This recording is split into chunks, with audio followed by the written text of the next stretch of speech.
পশুর সাধারণ কাজগুলো কি কি? তারা বাচ্চা উৎপাদন করে, খাবার খায়, মানে বংশ বৃদ্ধি করে, খাবার খায়, এগুলো হচ্ছে তার বিষয়। আপনিও এইভাবেই একটা এভারেজ জীবন একটা আপনি পার করে দিচ্ছেন। আপনারও চিন্তা এটাই, কেমনে খাবার খাবেন, কিভাবে বংশ বৃদ্ধি করবেন, কিভাবে আরামায়েশে থাকবেন। কিন্তু আল্লাহ সুবহানাহু ওয়া তাআলা যে আপনাকে একটা মহান দায়িত্ব দিয়ে পৃথিবীতে পাঠিয়েছেন, এটার জন্য আপনার কোনো করণীয় আপনি আছে বলে মনে করেন না। আল্লাহ তাআলার শুকরিয়া আমরা যদি আদায় করার ইচ্ছা থাকে, ইচ্ছা করি বা আদায় করতে চাই, এই শুকরিয়া আদায় করে শেষ করা যাবে না। সাধারণ একটা বিষয় আপনি চিন্তা করেন, আল্লাহ সুবহানাহু ওয়া তাআলা আপনাকে আমাকে মানুষ বানিয়েছেন। আল্লাহ চাইলে অন্য কোনো জীব জানোয়ার আমাদেরকে বানাতে পারতেন, কিন্তু আল্লাহ সুবহানাহু ওয়া তাআলা আমাদেরকে মানুষ বানিয়েছেন। মানুষ হিসেবে শুকরিয়া আদায় করা দরকার। আমরা কেউই কিন্তু আবেদন করি নাই যে আল্লাহ আমাকে আপনি মানুষ হিসেবে সৃষ্টি করেন, আপনি আমাকে মানুষ বানান। এই আবেদনটা আমরা কেউই আল্লাহ সুবহানাহু ওয়া তাআলার কাছে করিনি। আল্লাহ সুবহানাহু ওয়া তাআলা নিজ ইচ্ছায় দয়া করে, মায়া করে, মহব্বত করে তিনি আমাদেরকে মানুষ বানিয়েছেন। এবং মানুষ বানানোর পর তিনি সমস্ত সৃষ্টিকুলের উপর ঘোষণা দিয়েছেন যে মানুষেরা হচ্ছে সৃষ্টির সেরা জীব, মানুষেরা হচ্ছে সৃষ্টির শ্রেষ্ঠ জীব। এই ঘোষণা আল্লাহ সুবহানাহু ওয়া তাআলা আমাদের ব্যাপারে দিয়েছেন। এমনকি কিছু কিছু মানুষ আছে যারা পুণ্যবান মানুষ, তারা ফেরেশতাদের থেকেও শ্রেষ্ঠ। আবার কিছু কিছু মানুষ আছে এমন যারা পশুর থেকেও নিকৃষ্ট। আমরা আমাদের মানটা যদি বুঝতে না পারি তাহলে হবে না। আল্লাহ আমাদেরকে মানুষ বানিয়েছেন। দেখেন, মাঝে মধ্যে আমি এই বিষয়গুলোকে চিন্তা করে দেখি, আল্লাহ সুবহানাহু ওয়া তাআলা যদি আমাকে একটা কুকুর হিসেবে সৃষ্টি করতেন, আমার কি বাধা দেওয়ার কোনো ক্ষমতা ছিল? আপনি একটা কুকুরের জীবন নিয়ে চিন্তা করে দেখেন তো। একটা কুকুর মানুষের দুয়ারে দুয়ারে ঘুরে বেড়ায়, ওইখান থেকে লাঠির একটা আঘাত খায়, ওইখান থেকে আরেকটা আঘাত খায়, পা ভেঙে দেয়, মেরুদণ্ড ভেঙে দেয়, লেজ কেটে দেয়, কান কেটে দেয়, মাথা ফাটিয়ে দেয়। ও খাবারের জন্য ঘুরে ঘুরে বেড়ায়। আল্লাহ সুবহানাহু ওয়া তাআলা কিন্তু পারতেন আমাকে একটা কুকুর বানাতে, কারণ কুকুরও আল্লাহ তাআলার একটা সৃষ্টি, আল্লাহ বানাতে পারতেন। কিন্তু আল্লাহ সুবহানাহু ওয়া তাআলা কুকুর না বানিয়ে আমাকে সর্বোত্তম একজন মানুষ বানিয়েছেন, সর্বোত্তম সৃষ্টি আল্লাহ তাআলা। তাহলে আল্লাহ তাআলার শুকরিয়া কিভাবে আদায় করা দরকার? আলহামদুলিল্লাহ, আল্লাহ সুবহানাহু ওয়া তাআলা চাইলে, এই যে আল্লাহ তাআলা যে আমাকে মানুষ বানিয়েছেন, আপনি একটা বিষয় খেয়াল করে দেখেন, অন্য প্রত্যেকটা প্রাণীর জীবন কতটা দুর্বিষহ। আমরা আমাদের জীবনকে সুন্দর করার জন্য চেষ্টা করতে পারি, কিন্তু অনেক প্রাণীরা আছে তারা চাইলেও এগুলো পারে না। জঙ্গলের মধ্যে থাকে, পাখিরা থাকে, পশুরা থাকে, একটা আরেকটাকে খায়। এই যে পাখিটা যে তার বাসাটা যে বানায়, পাখিটা ঝড়ঝাপটা এসে উড়িয়ে নিয়ে যায়। তো আল্লাহ সুবহানাহু ওয়া তাআলা চাইলে আমাকে একটা পাখি বানাতে পারতেন, কিন্তু আল্লাহ সুবহানাহু ওয়া তাআলা আমাকে পাখি না বানিয়ে আমাকে সর্বশ্রেষ্ঠ মানুষ রূপেই তিনি সৃষ্টি করেছেন। মানুষ তো আল্লাহ সুবহানাহু ওয়া তাআলা আমাকে বানিয়েছেন, কিন্তু পৃথিবীতে অনেক মানুষ আছে। আপনি যদি এরকম অনেক মানুষ আপনি দেখবেন যে রাস্তায় বসে ভিক্ষা করতেছে, জাস্ট তার দুইটা হাত নাই, না হলে দুইটা পা নাই। কারো এমনও আছে, এমনও মানুষ আছে দুইটা হাতও নাই, দুইটা পাও নাই, শুধু বডিটা আছে। সেও কিন্তু আল্লাহ তাআলার নাম জপতেছে, আল্লাহ তাআলার নাম জপতেছে, সে ভিক্ষা করতেছে, রোদ নাই, বৃষ্টি নাই, রাস্তার মধ্যে পড়ে আছে। আমরা আপনারা একদিকে যদি কাজ হয়ে শুয়ে থাকি, ঘন্টাখানেক শুয়ে থাকলেও আমাদের পিঠ ব্যথা করে। এক জায়গায় যদি আমরা দাঁড়িয়ে থাকি, কয়েক ঘন্টা দাঁড়ায় থাকলে আমরা অস্থির হয়ে পড়ি, আমরা অশান্ত হয়ে যাই। কিন্তু যেই লোকটা পা নাই, হাতের উপর ভর করে চলতেছে, যেই লোকটার হাত পা কিচ্ছু নাই, তার বডি দিয়ে চলতেছে, এরও গড়াগড়ি করে সামনের দিকে যাচ্ছে। হাত দিয়ে যে ভর করে মাথাটাকে উপরে তুলবে এরকমও নাই। ওইটা আল্লাহ তাআলার সৃষ্টি। ওই মানুষটাকে আল্লাহ সুবহানাহু ওয়া তাআলা সৃষ্টি করেছেন।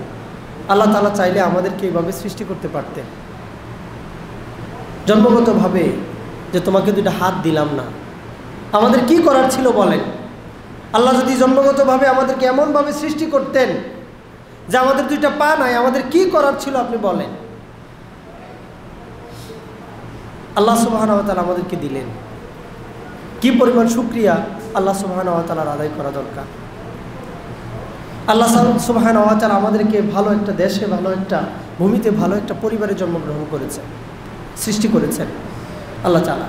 আপনি বিষয়টা খেয়াল করে দেখেন, আমাদেরকে যদি অনেক, পৃথিবীর অনেক দরিদ্রতম দেশ আছে, আপনি দেখবেন যে দেশগুলোতে 3 বেলা মানুষ খেতে পারে না। আফ্রিকার অনেক দেশ আছে যেখানে স্যানিটারি সিস্টেম এখন উন্নত হয় নাই। খোলা আকাশের নিচে তারা পায়খানা করে, 3 বেলা খেতে পারে না, এমন মানুষ আছে এখানে। উন্নত ধরনের এরকম ঘরবাড়িও হয় নাই। এরকম জায়গাতেও তো মানুষ জন্মগ্রহণ করতেছে, আল্লাহ তাআলা পাঠাচ্ছেন। আল্লাহ সুবহানাহু ওয়া তাআলা আমাদেরকেও সৃষ্টি করেছেন একটা ভালো পরিবারে।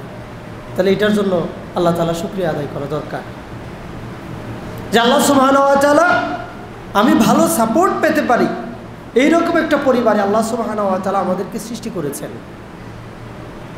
এটার জন্য আল্লাহ তাআলা শুকরিয়া আদায় করা দরকার। আল্লাহ সুবহানাহু ওয়া তাআলা অনেক মানুষ আছে জন্মগতভাবে যে জন্মগ্রহণ করছে অনেক রোগ নিয়ে, অনেক অসুখ নিয়ে, জন্মের পর থেকে অসুখ লেগে আছে। আল্লাহ সুবহানাহু ওয়া তাআলা আমাদেরকে কি সুস্থ রাখেন নাই? আমরা এই নিয়ামতের শুকরিয়া কিভাবে আদায় করি না আসলে।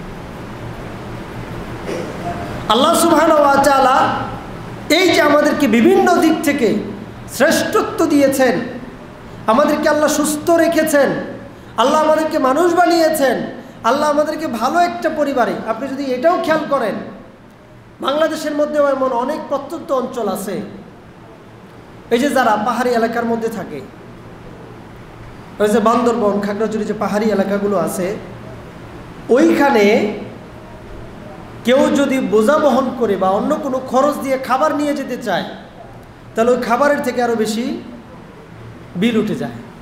এমনও জায়গা আছে বাংলাদেশে, তারা সেখানে চাষ করে নিজেরা যতটুকু খেতে পারে। এমনও দরিদ্র পরিবার আছে। আল্লাহ সুবহানাহু ওয়া তাআলা আমাদেরকে ওই এলাকায় পাঠান নাই, সুন্দর একটা সমতল ভূমিতে আল্লাহ সুবহানাহু ওয়া তাআলা আমাদেরকে পাঠিয়েছেন। দেখবেন যে অনেক এরকম দরিদ্র কবলিত এলাকা আছে, আল্লাহ সুবহানাহু ওয়া তাআলা তো সেগুলোতে পাঠান নাই। অনেক মরুভূমির এলাকা আছে, আল্লাহ আমাদেরকে সেগুলোতে পাঠান নাই। শুকরিয়া আদায় করা দরকার। আপনি দেখেন আল্লাহ সুবহানাহু ওয়া তাআলা আমাদেরকে আখিরি নবীর উম্মত বানিয়েছেন, এটার জন্য শুকরিয়া আদায় করা দরকার। ইমাম মাহদী আলাইহিস সালামের যখন আগমন ঘটবে, ঈসা আলাইহিস সালাম আসবেন পৃথিবীতে একটা সময়, ওই সময়টাতে ঈসা আলাইহিস সালাম তিনি বলবেন, মাহদী আলাইহিস সালাম বলবেন যে আপনি তো আল্লাহর নবী, আপনি গিয়ে নামাজটা পড়ান, আপনি নামাজ পড়ান। ঈসা আলাইহিস সালাম বলবেন যে না, আপনি আখিরি নবীর উম্মত, আপনি এই যুগের ইমাম, আর আমি এখন নবী হিসেবে পৃথিবীতে আসি নাই, আমি এসেছি আখিরি নবীর উম্মত হিসেবে। সুবহানাল্লাহ, ইমামতিটা আজকে আপনি করেন। কিছু কিছু তাফসীর গ্রন্থে এরকম পাওয়া যায় যে ঈসা আলাইহিস সালাম তিনি আল্লাহ সুবহানাহু ওয়া তাআলার কাছে দোয়া করেছেন যে আল্লাহ তুমি আমাকে শেষ নবীর উম্মত বানিয়ে, এই কারণে নবী হওয়ার পরেও তিনি আখিরি নবীর উম্মত হিসেবে আসবেন। সুবহানাল্লাহ। তো আল্লাহ সুবহানাহু ওয়া তাআলা কি আমাদেরকে আখিরি নবীর উম্মত বানাননি? আল্লাহু আকবার। পৃথিবীতে কত লক্ষ লক্ষ জাতি বিগত হয়েছে, এসেছে গিয়েছে, ধ্বংস হয়েছে, কিন্তু আল্লাহ সুবহানাহু ওয়া তাআলা আমাদেরকে এমন একটা জামানায় সৃষ্টি করেছেন, পাঠিয়েছেন যে আমরা আখিরি নবীর উম্মত হতে পেরেছি। এই কারণে কি আল্লাহ তাআলা শুকরিয়া আদায় করা উচিত না? অবশ্যই উচিত। আলহামদুলিল্লাহ, আল্লাহ সুবহানাহু ওয়া তাআলা তিনি যদি চাইতেন আমাদেরকে একটা মুশরিক পরিবারে, একটা হিন্দু পরিবারে, একটা খ্রিস্টান পরিবারে আমাদেরকে দিতে পারতেন, পাঠাতে পারতেন, সৃষ্টি করতে পারতেন। এই দেখেন মূর্তি পূজা হচ্ছে, মূর্তির সামনে খাবার রাখা হচ্ছে, কত মূর্খতা। কত হিন্দু এদেশে আছে, আমরা নিজের চোখে দেখি। খ্রিস্টানেরা আছে, ইহুদিরা আছে, তারা মনে করতেছে তাদেরটাই সঠিক, আর এভাবে করে তারা যখন মুশরিক অবস্থায় মারা যাবে তারা চিরস্থায়ী জাহান্নামে থাকবে। তো আল্লাহ সুবহানাহু ওয়া তাআলা কি পারতেন না একটা হিন্দুর ঘরে আমাকে পাঠাতে, আপনাকে পাঠাতে? আমরা কি কোনো আবেদন করেছিলাম যে আল্লাহ আমাকে মুসলিমের ঘরে পাঠাও? আমরা তো পরিবার থেকে দেখে, আমরা আমাদের সমাজ থেকে দেখে আমরা ইসলামের দিকে আসার সুযোগ আল্লাহ সুবহানাহু ওয়া তাআলা আমাদেরকে করে দিয়েছেন। যে দেখে দেখে হইলেও যে অন্তত না, সবাই জুমার সালাতে যাচ্ছে আমিও যাই, সবাই ইসলাম ধর্ম পালন করে আমিও করি। আল্লাহ সুবহানাহু ওয়া তাআলা কিন্তু পারতেন আমাদেরকে একটা এরকম মুশরিকের ঘরে সৃষ্টি করতে, তখন আমাদের জীবনটা হয়তো আরও বেশি বিপন্ন হয়ে যেত, আমরা হয়তো আল্লাহ না করুক আমরা চিরস্থায়ী জাহান্নামী হয়ে যেতাম। তো আল্লাহ সুবহানাহু ওয়া তাআলা আমাদেরকে মুসলমান হিসেবে সৃষ্টি করেছেন। আল্লাহ তাআলা তিনি উত্তম সৃষ্টি হিসেবে আমাদেরকে সৃষ্টি করেছেন। মাখলুকদের মধ্যে আমরা শ্রেষ্ঠ, কিন্তু আমরা নিয়ামত বুঝি না। আল্লাহ তাআলা যে আমাদেরকে এত অসংখ্য, এত বড় বড় নিয়ামতগুলো যে আল্লাহ সুবহানাহু ওয়া তাআলা আমাদেরকে দিয়েছেন, আমরা এগুলোর কদর বুঝি না। এগুলোর শুকরিয়া আদায় করা দরকার, না হলে প্রত্যেকটার হিসাব আল্লাহ সুবহানাহু ওয়া তাআলার কাছে দিতে হবে। আল্লাহ সুবহানাহু ওয়া তাআলা বলেছেন, লা ইন শাকারতুম লা আযীদান্নাকুম ওয়া লা ইন কাফারতুম ইন্না আযাবি লাশাদীদ। যে আমি আমার শুকরিয়া যারা, লা ইন শাকারতুম, তোমরা যদি আল্লাহ তাআলার শুকরিয়া আদায় করো, লা আযীদান্নাকুম, তাহলে আমি তোমাদেরকে বাড়িয়ে দেব। তোমরা যদি আমার শুকরিয়া আদায় করো তাহলে আমি তোমাদেরকে নিয়ামত বাড়িয়ে দিব। ওয়া লা ইন কাফারতুম ইন্না আযাবি লাশাদীদ, আর তোমরা যদি নিয়ামতের শুকরিয়া আদায় না করো তাহলে তোমাদেরকে আমি আযাব দিব। যেমন আমরা দেখলাম যে আল্লাহ সুবহানাহু ওয়া তাআলা একটা উত্তম পরিণতিতে আমাদেরকে সৃষ্টি করেছেন, শ্রেষ্ঠ হিসেবে ঘোষণা করেছেন। আল্লাহ সুবহানাহু ওয়া তাআলা বনি ইসরাঈলের মধ্যে এসেছে, সূরাটার নাম 17 নম্বর সূরার 70 নম্বর আয়াত। আল্লাহ সুবহানাহু ওয়া তাআলা বলতেছেন, ওয়ালাকাদ কাররামনা বনি আদম, আমি বনি আদমকে সম্মানিত করেছি। অন্য যত সৃষ্টিকুল আছে সব সৃষ্টিকুলের উপরে বনি আদম হচ্ছে সম্মানিত। আবার সেই আল্লাহ সুবহানাহু ওয়া তাআলা বলতেছেন, ওয়ালাকাদ যারা'না লিজাহান্নামা কাসীরাম মিনাল জিন্নি ওয়াল ইনসি, আমি অধিকাংশ মানুষ দিয়ে, অধিকাংশ জিনকে দিয়ে আমি জাহান্নামকে পরিপূর্ণ করব। জাহান্নামের উপাদানই হচ্ছে, জ্বালানি হচ্ছে মানুষ এবং জিন। তার কারণ কি? ইন্নাল ইনসানা লিরাব্বিহি লাকানুত, নিশ্চয়ই মানুষেরা হচ্ছে বড়ই অকৃতজ্ঞ প্রাণী। মানুষেরা বড়ই অকৃতজ্ঞ প্রাণী, তারা আল্লাহর প্রতি বড়ই অকৃতজ্ঞ। এদেরকে আল্লাহ সুবহানাহু ওয়া তাআলা, এই যে আপনারা নিজেদের বেলায় দেখেন, আমরা আমাদের বেলায় দেখি যে আল্লাহ সুবহানাহু ওয়া তাআলা এত নিয়ামত আমাদেরকে দিয়েছেন। অনেককে অনেক সম্পদশালী করেছেন, অনেককে আল্লাহ জ্ঞান দিয়েছেন, অনেককে আল্লাহ সুবহানাহু ওয়া তাআলা সুস্থ একটা শরীর দিয়েছেন, সন্তান সন্ততি দিয়েছেন, কিন্তু কোনো ব্যাপারে আমরা আল্লাহ তাআলার শুকরগুজার হই না। আল্লাহ তাআলার নিয়ামতগুলোর শুকরিয়া আমরা আদায় করি না। প্রত্যেকের জায়গা থেকে আপনি খেয়াল করে দেখেন যে আসলে যেভাবে আল্লাহ তাআলার শুকরিয়া আদায় করা দরকার আমরা করি কিনা, করি না।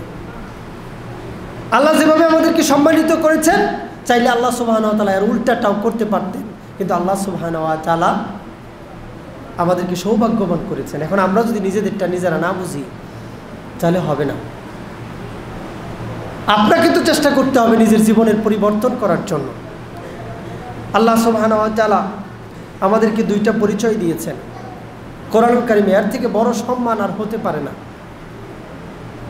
আল্লাহ যখন ফেরেশতাদের সাথে আলোচনা করছিলেন তখন তিনি বলছিলেন, ইন্নী জাইলুন ফিল আরদি খলিফা, আমি জমিনের মধ্যে আমার প্রতিনিধি বানাতে চাই। এর থেকে বড় সম্মান আর কি হতে পারে একটা মানুষের জন্য, যে মানুষ হচ্ছে আল্লাহ সুবহানাহু ওয়া তাআলার প্রতিনিধি মানুষ। আল্লাহ সুবহানাহু ওয়া তাআলা প্রতিনিধি বানিয়েছেন। প্রতিনিধির কাজ কি? রিপ্রেজেন্টেটিভ। এই প্রতিনিধির কাজ কি? আমরা আজকে ওই জায়গা থেকে অনেক দূরে সরে গেছি। আল্লাহ যা চান এইটা যদি আমরাও চাই, আমরা যদি ওইটাকে বাস্তবায়ন করতে চাই, তাহলেই কেবল আমরা আল্লাহ সুবহানাহু ওয়া তাআলার এই যে প্রতিনিধিত্বে তিনি যে দায়িত্বটা দিলেন, এই দায়িত্বটা আমরা পালন করছি। আর আল্লাহ সুবহানাহু ওয়া তাআলা যা দিয়েছেন, যা করতে বলেছেন, তিনি যা চান, আমরা যদি এটার উল্টাটা করি তাহলে আমরা প্রতিনিধিত্ব করতে পারলাম না আল্লাহ তাআলা। আল্লাহ কি চান এইটা আমাদের কি করতে হবে। আর তিনি আরেকটা নাম দিয়েছেন, আমাদের আরেকটা পরিচয় দিয়েছেন, ইবাদুর রহমান। আল্লাহ তাআলার গোলাম আমরা রহমানের গোলাম। এর থেকে বড় পরিচয় আর আমাদের নাই। এখন আল্লাহ সুবহানাহু ওয়া তাআলার গোলামি যখন যেভাবে করা দরকার সেভাবে আমাদেরকে করতে হবে। এটা হচ্ছে আল্লাহ তাআলার পক্ষ থেকে আমাদের জন্য বড় পাওনা। দুটি সম্মান, এক আমরা আল্লাহর গোলাম, দুই নম্বর আমরা আল্লাহ সুবহানাহু ওয়া তাআলার প্রতিনিধি। এখন আল্লাহ সুবহানাহু ওয়া তাআলা এই যে আমাদেরকে সম্মান দিলেন, প্রত্যেকটা সম্মানিত ব্যক্তি যদি তার দায়িত্বে যাওয়ার পরে, তার দায়িত্ব পাওয়ার পরে যদি ওই কাজ ভালোভাবে না করে, তাহলে আল্লাহ সুবহানাহু ওয়া তাআলা তার ওই সম্মানটা রাখেন না। দুনিয়াতে এরকম অনেক জাগতিক উদাহরণ রয়েছে। বড় একটা পদ পেয়েছে, কিন্তু পদ পাওয়ার পরে ওই জায়গায় গিয়ে সে ভালো কাজ করতেছে না, লোকজনে আবার টেনে হিঁচড়ে তাকে নামিয়েছে, পদ থেকে তাকে চ্যুত করা হয়েছে। তো আমরা যে স্ট্যাটাস আল্লাহ সুবহানাহু ওয়া তাআলা আমাদেরকে দিলেন, ওই স্ট্যাটাস অনুযায়ী যদি আমরা কাজ না করি, আমরা যদি আল্লাহ তাআলার শুকরিয়া আদায় না করি, আমরা যদি আল্লাহর ইবাদত গুজার না হই, আমরা যদি আল্লাহ সুবহানাহু ওয়া তাআলার প্রতিনিধিত্ব না করি, তাহলে আল্লাহ সুবহানাহু ওয়া তাআলা আমাদেরকে এমনভাবে লাঞ্ছিত করবেন, এমনভাবে পদচ্যুত করবেন যে আল্লাহ সুবহানাহু ওয়া তাআলা আমাদেরকে একটা পশুর থেকেও নিকৃষ্ট তিনি বানাবেন। আল্লাহ সুবহানাহু ওয়া তাআলা বলছেন, লাকাদ খলাকনাল ইনসানা ফি আহসানি তাকওয়িম। আমি মানুষদেরকে সুন্দর অবয়বে সৃষ্টি করেছি। সুন্দরতম সৃষ্টি হচ্ছে মানুষ। মানুষের থেকে বড় সুন্দর আর কেউ নাই। তো এর মধ্যে এই যে সুন্দরের ব্যাখ্যা করতে যে অনেক তাফসীরকারকগণ, অনেক বিশেষজ্ঞগণ এই কথা বলেছেন যে মানুষ কেন আশরাফুল মাখলুকাত, মানুষ কেন শ্রেষ্ঠ। মানুষের শ্রেষ্ঠত্বের মধ্যে অন্যতম হচ্ছে মানুষের ব্রেইন। মানুষকে আল্লাহ সুবহানাহু ওয়া তাআলা একটা ওয়েল ডেভেলপড ব্রেইন দিয়েছেন। এই কারণে মানুষের তো এখন ব্রেইন, এই যে মস্তিষ্ক, এই ব্রেইন যদি আপনি আল্লাহ তাআলার পক্ষে কাজে না লাগান, তাহলে আপনি হয়ে যাবেন নিকৃষ্টতম মানব, যেটা আল্লাহ সুবহানাহু ওয়া তাআলা বললেন, ওয়ালাকাদ যারা'না লিজাহান্নামা কাসীরাম মিনাল জিন্নি ওয়াল ইনসি লাহুম কুলুবুন লা ইয়াফকাহুনা বিহা ওয়া লাহুম আ'য়ুনুন লা ইবসিরুনা বিহা ওয়া লাহুম আযানুন লা ইয়াসমাউনা বিহা উলাইকা কালানআম বাল হুম আদাল উলাইকা হুমুল গাফিলুন। আমি অধিকাংশ মানুষ এবং জিনকে দিয়ে জাহান্নাম পরিপূর্ণ করব। এদের অন্তর আছে কিন্তু তারা বুঝে না। আল্লাহ তাআলা তো ঠিকই একটা অন্তর দিয়েছিলেন আমাদেরকে, একটা ব্রেন দিয়েছিলেন আমাদেরকে। তো অন্তর দেওয়ার পরেও কেউ যদি না বুঝে, একটা ব্রেন দেওয়ার পরেও কেউ যদি না বুঝে, চোখ দিয়েছিলাম কিন্তু এই চোখ দিয়ে সে যা দেখার কথা সেটা সে দেখে না, কান দিয়েছিলাম কিন্তু শুনে না, এক কান দিয়ে শুনলেও আরেক কান দিয়ে বের হয়ে যায়। উলাইকা কালানআম, এরা হচ্ছে পশুর মতো, বাল হুম আদাল, এমনকি এরা পশুর থেকেও নিকৃষ্ট হয়ে যায়। দেখুন, আল্লাহ সুবহানাহু ওয়া তাআলা আপনাকে এত কিছু দিলেন, এখনো যদি আপনি না বুঝে একটা পশুর মতো জীবনযাপন করেন, তাহলে আপনার মধ্যে আর পশুর মধ্যে কি পার্থক্য থাকলো আপনি বুঝেন। এই যে নিকৃষ্টতম পশুটার উদাহরণ আমি আপনাদেরকে দিলাম, কুকুর, একটা ঘৃণিত প্রাণী। এই ঘৃণিত প্রাণী কুকুর, সেও কিন্তু আল্লাহ তাআলার হুকুমগুলোকে মেনে চলে, সে হারাম খায় না। যে আপনি বলতে পারেন যে কুকুর যে পায়খানা খায়, পায়খানা তো হারাম। পায়খানা না আপনার জন্য হারাম, কুকুরের জন্য তো হারাম না। কুকুর কিন্তু হারাম খায় না, ওর খাদ্যই এটা। ও এমন জিনিস খায় না যে জিনিস আল্লাহ তাকে নিষিদ্ধ করেছে। একটা গরু এমন খাবার খায় না, এমন গাছগাছালি সে খায় না যা আল্লাহ তাকে নিষিদ্ধ করেছেন। এটা সে বুঝে যে কোনটা তার খাদ্য আর কোনটা তার খাদ্য না। আপনি দিলে সব ঘাস কি গরু খায়? খায় না। একটা পাখি কি সব খাবার খায়? খায় না। আল্লাহ সুবহানাহু ওয়া তাআলা তার জন্য যেটাকে হালাল রেখেছেন এটা সে খায়, অন্যটা সে খায় না। তার মানে সে কিন্তু আল্লাহ সুবহানাহু ওয়া তাআলার এই মেকানিজম, আল্লাহ সুবহানাহু ওয়া তাআলার যে নির্দেশনা, এটা সে অক্ষরে অক্ষরে পালন করে, কিন্তু আপনি করেন না। আপনি পশুদের মতো সবসময় চিন্তা করেন।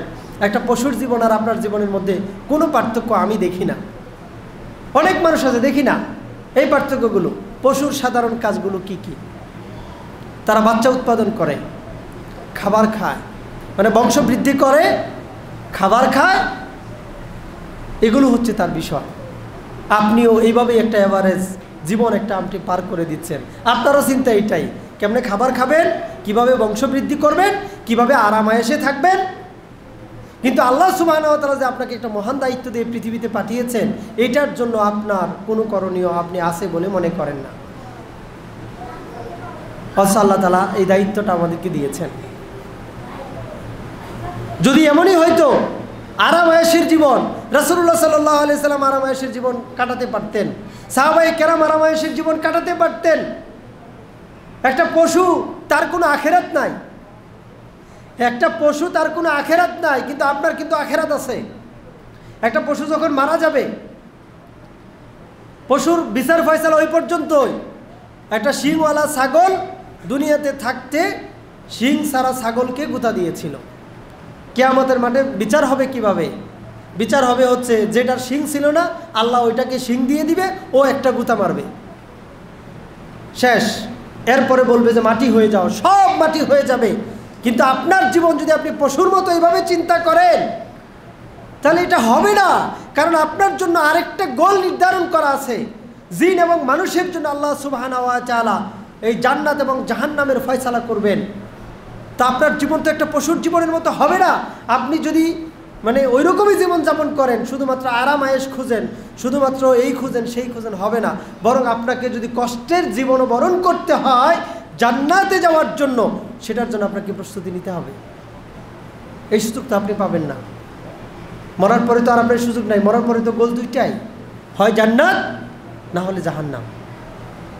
তো আমি দেখতেছি কোনো পরিবর্তন নাই। আল্লাহ সুবহানাহু ওয়া তাআলা আমাদের কাছ থেকে কি চান আসলে, ওইটা বলবো যে আল্লাহ সুবহানাহু ওয়া তাআলা আমাদের কাছ থেকে আসলে কি চান।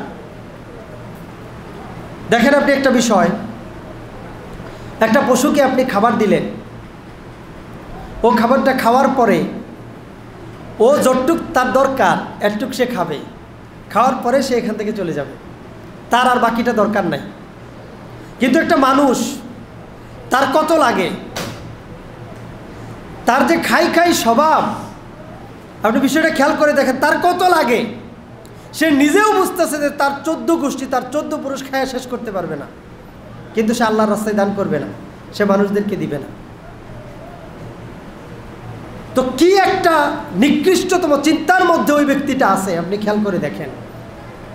সে নিজেও চিন্তা করে যে আমার যে এত সম্পদ, আমি যে বুড়া হয়ে গেলাম, আমার যে বয়স শেষের দিকে চলে আসছে, এগুলো খাবে কে? এত সম্পদ তো লাগে না কোনো মানুষের। তারপরেও সে ওইটার পিছনে দৌড়াচ্ছে, ওই দুনিয়ার পিছনে দৌড়াচ্ছে, দুনিয়ার লোভ লালসা, আরও জমা করো, আরও এই করতে হবে, সেই করতে হবে, ইত্যাদি ইত্যাদি ইত্যাদি। তো আল্লাহ যে আমাদেরকে সম্মানিত করেছেন, আল্লাহ কি চান আমাদের কাছ থেকে? আল্লাহ আমাদের কাছ থেকে চেয়েছেন, ইন্নাল্লাহ ইশতারা মিনাল মুমিনিনা আনফুসাহুম ওয়া আমওয়ালাহুম বিআন্না লাহুমুল জান্নাহ। নিশ্চয়ই আল্লাহ তাআলা তিনি মুমিনদের জান এবং মাল আল্লাহর জন্য, মানে জান্নাতের বিনিময়ে তিনি কিনে নিয়েছেন। আল্লাহ সুবহানাহু ওয়া তাআলা চান আমাদেরকে জান্নাত দিতে, এটা তার কমিটমেন্ট। কিন্তু বিনিময়টা কি? জান এবং মাল আল্লাহর রাস্তায় ব্যয় করতে হবে।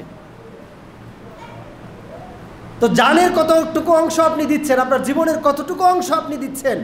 আপনি শুধু টায়ার্ড হয়ে পড়েন, আপনি শুধু ক্লান্ত হয়ে পড়েন ইবাদত গুজারের সময়। এই যে আজকে একটা জুমার দিন, অত্যন্ত দুঃখ করে বলতে হয়, এই যে একটা জুমার খুতবা দেওয়ার জন্য আমাকে কত ঘন্টা স্টাডি করতে হয়। আমরা তো খতিবদের খোঁজ খবর নেই, তো অনেক প্রোগ্রামে দিতে যাই, কথাবার্তা বলি, অনেক খতিবরা পড়ালেখা করতে গিয়ে যে কী বলতেছে কেউ টেরই পায় না, মানে বুঝতেই পারে না যে কী বলতেছে। তো আলহামদুলিল্লাহ বিষয়ভিত্তিক কথা বলার চেষ্টা করি, কিন্তু আমি কোনো মানে মুসল্লিদের মধ্যে তেমন কোনো পরিবর্তন লক্ষ্য করি না, কোনো পরিবর্তন আমি লক্ষ্য করতেছি না। এখনও আমি দেখি যে অনেকগুলো মুসল্লি প্রায় যারা নামাজটা যখন শুরু হয়ে যাবে ঠিক আগ মুহূর্তে আসে, মানে তারা এত মহাপণ্ডিত। যদি এত মহাপণ্ডিতই হবেন তাহলে আপনি খুতবা দেওয়া শুরু করেন না কেন?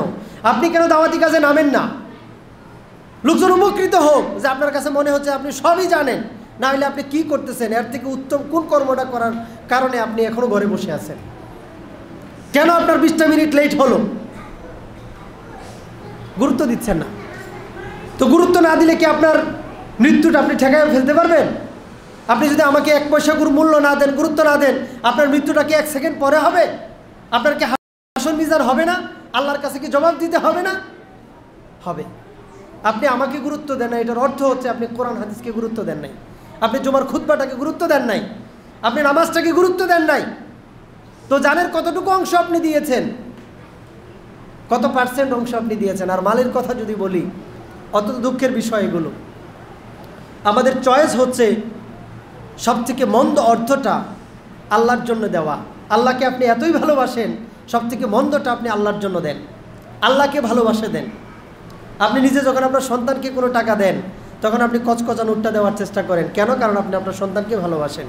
আর যখন আপনি আল্লাহর জন্য দান করেন, সবথেকে ছেঁড়া নোট যেটা চলে না সেটা আপনি দেন। এই পরিস্থিতিগুলো দেখি তো, এটা শুধু এখানকার না, অনেক মসজিদেরও এটা ঘটনা। সবথেকে ছেঁড়া টাকাটা যেটা চলে না সেটা দেয়, সেটা দেয়। বিপদে পড়ছে মসজিদ কমিটি পড়ুক, যাকে টাকাটা দেওয়া হচ্ছে সে পড়ুক, আমি কেন বিপদে পড়ব? বিপদ থেকে উদ্ধার হওয়ার জন্য এই টাকাটা এসে এখানে দান করে। এটা কি প্রমাণ করে জানেন? আল্লাহর সাথে আপনি আল্লাহকে আপনি টাকাটা, এটা তো আপনি আল্লাহর সন্তুষ্টির জন্য দিচ্ছেন। যদি আপনি আল্লাহর সন্তুষ্টির জন্য না দেন তাহলে তো আপনার কোনো সব হচ্ছে না। আর যদি আল্লাহর সন্তুষ্টির জন্যই দেন তাহলে সিরাটা দিচ্ছেন কেন? আপনি উত্তমটা কেন দিচ্ছেন না? আল্লাহ সুবহানাহু ওয়া তাআলা সূরা আল বাকারার মধ্যে যে যাকাত আদায় করতে বলেছেন, দান সাদাকা করতে বলেছেন, বলেছেন যে উত্তমটা দেওয়ার জন্য। তাহলে আল্লাহ সুবহানাহু ওয়া তাআলা আপনাকে উত্তমটা দিবেন। এখন আপনি একটা সেরা নোট দিয়ে, যেটা আপনি অচল একটা টাকা দিয়ে আপনি জান্নাত কেনার চেষ্টা করতেছেন, এটার নাম কি? ইন্নাল্লাহা আশতারা মিনাল মুমিনিনা আনফুসাহুম ওয়া আমওয়ালাহুম বিআন্না লাহুমুল জান্নাহ। এই সেরা টাকার বিনিময়ে আপনি জান্নাত পেতে চাচ্ছেন। যদি আপনার কাছে অন্য কিছু না থাকতো তাহলে আপনি এটা দিতে পারতেন। আর এখন আমাদের মানসিকতা আপনি দেখেন, এটা তো একটা রুচিবোধের একটা বিষয় আছে। আপনি অন্য জায়গায় করতে পারতেন। আপনি দেখেন আপনার অবস্থার কিন্তু কোনো পরিবর্তন হচ্ছে না। এই যে এতবার বলার পরে, এত ওয়াজ নসিহত করার পরেও অবস্থার কোনো পরিবর্তন হচ্ছে না। আপনি আজ থেকে 5 বছর আগেও 10 টাকার নোটই দিতেন, এখনও আপনি 10 টাকার নোটই দেন, এখনও 10 টাকার নোটই দেন। 10 টাকার নোটের ভ্যালু 5 বছর আগে যা ছিল এখন কিন্তু 10 টাকার নোটের ভ্যালু সেম না, ভ্যালু কিন্তু কমেছে। আপনার দৃষ্টিভঙ্গির কোনো পরিবর্তন না, আপনি নিজেও এটা জানেন, আপনি নিজেও এটা জানেন। এই মসজিদ কনস্ট্রাকশনের কাজ 5 বছর আগে করাইলে যে টাকা খরচ হইতো এখন করাইলে কি সেম টাকা খরচ হবে? কিন্তু আপনার তো পরিবর্তন হয় নাই, আপনি তো একই টাকা দিচ্ছেন, সেম জিনিস। চিন্তা করে নিজের বেলায় বুঝতেছেন, কিন্তু আল্লাহর কাছ থেকে যে আপনি যেটার বিনিময়ে জান্নাত কিনতে চান সেটা শুধু আপনি ব্যয় করতে চান না। একটু বদলান, একটু বদলান। আমি এমনও মানুষ দেখেছি যাদের বিড়ি সিগারেট লাগে মাসে 4-5 হাজার টাকা, বিড়ি সিগারেট লাগে। আপনি নিজে সপ্তাহে কয়টা চা পান করেন একটু খেয়াল করে দেখেন তো। একটা চায়ের দাম 10 টাকা হলে আপনি কয়টা চা পান করেন? আপনি কত বন্ধু বান্ধবকে চা পান করান এবং কত টাকার চা পান করান? কিন্তু মসজিদে আসলে 10 টাকা নোটের বেশি আপনার বের হয় না। আমি এটা কি বলবো? আমি যদি সামাজিকভাবে বলতে চাই তাহলে আপনার থেকে নিচু মনের মানুষ আর কেউ নাই। আর যদি ধর্মীয় দিক থেকে বলতে চাই তাহলে আপনি তো আল্লাহকে ঠকানোর চেষ্টা করছেন। কিভাবে এটা সম্ভব? আপনি জান্নাত কিনতে চাচ্ছেন এইভাবে কৃপণতা দিয়ে। আল্লাহু আকবার, আল্লাহু আকবার। দৃষ্টিভঙ্গি বদলান। এই দেখেন আপনি এই মসজিদের মধ্যে অনেকগুলো বিষয়ের ঘাটতি আছে। আপনি দেখেন যে আমি এই যে লেকচারগুলো ভিডিও করি, আমার আশা থাকে এটা যে লক্ষ লক্ষ মানুষ এই ভিডিওটা দেখবে। কিন্তু ভিডিও কোয়ালিটি যে দুইটা কারণে খারাপ হয়, সাউন্ড সিস্টেম, লাইটিং নাই। দেখেন লাইট নাই, ক্যামেরাতে ভালো আসে না, খারাপ আসে। এই যে ব্যাকগ্রাউন্ড আপনি দেখেন ভেঙে পড়তেছে। আপনাদেরকে আল্লাহ সুবহানাহু ওয়া তাআলা এত ভালো পরিবারে সৃষ্টি করেছেন যে আমি বলেছি নিয়ামতের শুকরিয়া আদায় করেন না। এত সম্পদ আল্লাহ সুবহানাহু ওয়া তাআলা দিয়েছে, প্রত্যেকের ঘরে এখানে যারা আছে সম্পদশালী পরিবারে আমি জানি প্রত্যেকের ঘরে এই মসজিদ থেকে ভালো। আল্লাহর কাছে কি জবাব দিবেন? ঠিক করেন, আল্লাহর কাছে কি জবাব দিবেন? আপনার ঘরে কি এরকম একটা ভাঙ্গা থাকলে আপনি ঘুমাইতে পারতেন? একদিন কি সেটা সহ্য করতে পারতেন? কিন্তু মসজিদ কিন্তু ভাঙ্গা, মসজিদে কিন্তু লাইট নাই, আলোর স্বল্পতা, সাউন্ড সিস্টেমটা ভালো না। আপনার নিজের হলে কি করতেন? আপনার নিজের প্রত্যেকটা জিনিসের আপনি যত্ন নেন। কম্পারিজনটা এইভাবে হবে যে তুমি কি দুনিয়াকে অগ্রাধিকার দিয়েছিলে নাকি তুমি আখিরাতকে অগ্রাধিকার দিয়েছিলে। রেডি থাকেন, কি জবাব দিবেন। পরিবর্তন এইভাবে 5 বছর না 100 বছর করা হলেও আরও ভালো মানের খতিব যদি নিয়ে আসেন, আরও কোরআন হাদিস থেকে যদি গভীর আলোচনা করে, তাও পরিবর্তন হবে না আপনি নিজে যদি চেষ্টা না করেন। ইন্নাল্লাহা লা ইউগাইয়িরু মা বিকওমিন হাত্তা ইউগাইয়িরু মা বিআনফুসিহিম। আল্লাহ তাআলা ওই জাতির ভাগ্যের পরিবর্তন করেন না যতক্ষণ না তারা নিজেরা চেষ্টা করে পরিবর্তন করে। আপনার পরিবর্তন হবে কিভাবে? নিজে তো ইচ্ছাই করেন নাই কখনো। দৃষ্টিভঙ্গির পরিবর্তন করুন আল্লাহর রাস্তায়, প্লিজ দৃষ্টিভঙ্গির পরিবর্তন করুন, দিলটাকে একটু বড় করুন। মারা যাওয়ার পরে দেখবেন এই দুনিয়ার সব কিছু মাটির সাথে মিশে গেছে, আপনার সাথে সাথে আপনার দেহটাও তো থাকবে না মাটির উপরে, এটাও মিশে যাবে।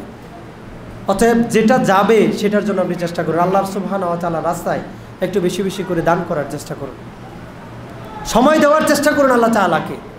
তা আমি আশা রাখবো যারা 10 টাকার নোট দিতেন অন্তত পক্ষে 20 টাকার নোট দেবেন, যারা 20 টাকার নোট দিতেন অন্তত পক্ষে 50 টাকার নোট দেবেন, এবং প্রত্যেককেই অভ্যাসটা করাবেন।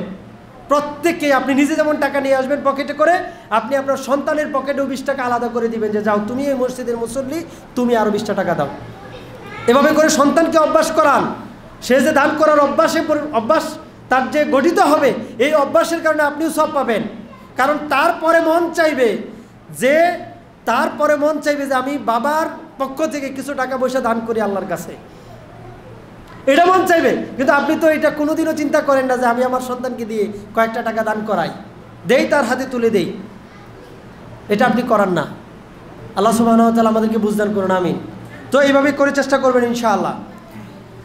তো বলছিলাম যে আল্লাহ তাআলার শুকরিয়া আদায় করতে হবে আমাদের কর্মের মাধ্যমে।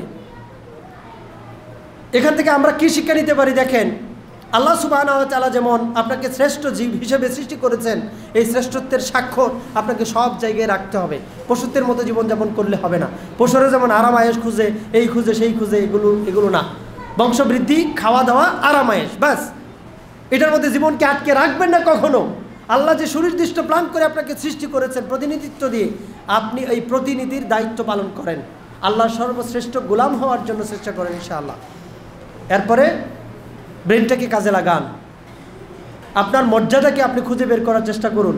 আর কেউ যদি মানুষদের মধ্য থেকে আরও ভালো মানুষ হতে চান, আরও পরহেজগার মানুষ হতে চান, সামাজিকভাবেও আপনি আরও ভালো মানুষ হতে চান, তাহলে আপনি যদি এভারেজ চিন্তা করেন তাহলে আপনি পারবেন না।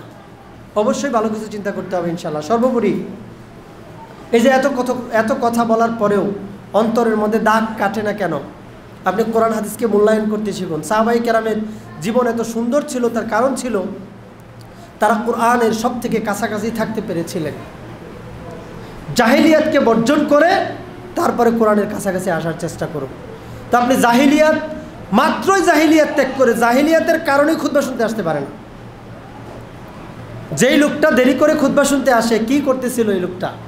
হয় মোবাইল টিপতেছিল, না হলে একটা গালগপ্প করতেছিল, এই করতেছিল, সেই করতেছিল, ইত্যাদি কারণে আসতে পারেনি। নামাজে এসে দাঁড়ালেও ওর ব্রেইনের মধ্যে কিন্তু ওইটাই কাজ করতেছে। মোবাইলে কি দেখে আসছে, টিভিতে কি দেখে আসছে, কি আলাপ করতেছিল, এগুলো কিন্তু ব্রেইনের মধ্যে কাজ করতেছে। একটা ফ্রেশ একটা ব্রেইন নিয়ে আসতে পারে নাই। সাহাবায়ে কেরাম তারা যখন জাহিলিয়াতকে বর্জন করেছিলেন, 100% বর্জন করে তারা কোরআনকে ধরেছিলেন। এই কারণে কোরআন তাদেরকে বদলে দিতে পেরেছে। তা আপনি যদি সত্যিকার অর্থে নিজেকে বদলাতে চান, সমস্ত জাহিলিয়াতকে বর্জন করুন, সমস্ত গুনার কাজকে বর্জন করুন, তাহলে জীবনে বারাকা পাবেন ইনশাআল্লাহ, দুনিয়াতে বারাকা পাবেন, আখিরাতে বারাকা পাবেন ইনশাআল্লাহ। আল্লাহ সুবহানাহু ওয়া তাআলা আমাদেরকে বুঝদান করুন, আমিন।